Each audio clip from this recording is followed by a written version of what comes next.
Patay po sa pananambang isang company consultant, dyan po yan sa Calambas, sa Laguna.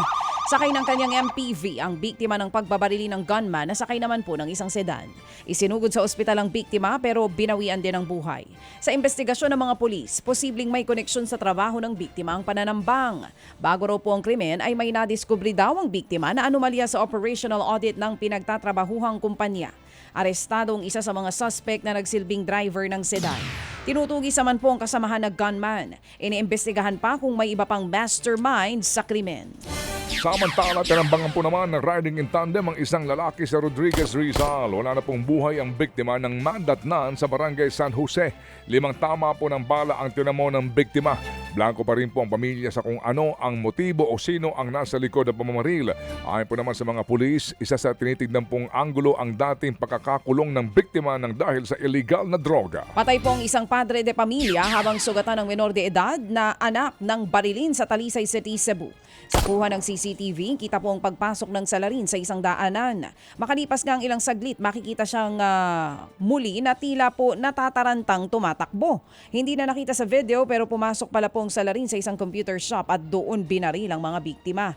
Dead on the spot ang 50 anyos na lalaking biktima.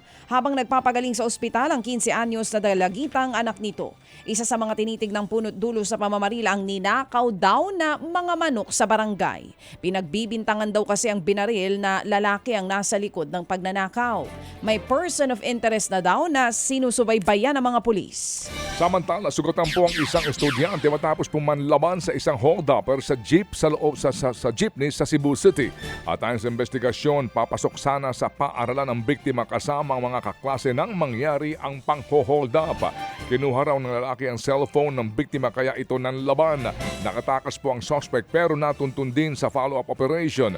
Umamin ng suspect sa krimen na nagawa niya daw ito sa kagustuhan pong maisalba ang buhay ng nanay niyang nasa ICU.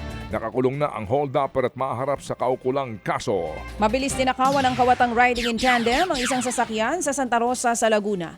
Sa kuha po ng CCTV, makikitang nakaparada ang pulang MPV nang dumating ang mga magnanakaw. Tinangay po nila ang bag na naglalaman ng 4,000 pisong cash, debit cards at credit cards. Agad ding sumakay sa motorsiklo ang mga magnanakaw at sumibat ito.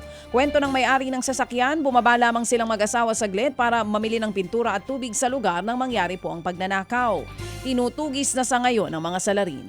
Mga kapatid, para sa iba pang mga balita at impormasyon, sundan niyo po kami sa X, Instagram, Facebook at syempre sa TikTok, True Network PH. Mag-subscribe din po kayo sa aming YouTube channel, True Network. May website din po tayo, truenetwork.ph, at pwede niyo rin po kaming mapanood sa Channel 19 ng aming True FM TV. Lagi pa rin makinig sa radyo dito po sa 105.9 True FM dahil dito, laging true sa'yo, kapatid.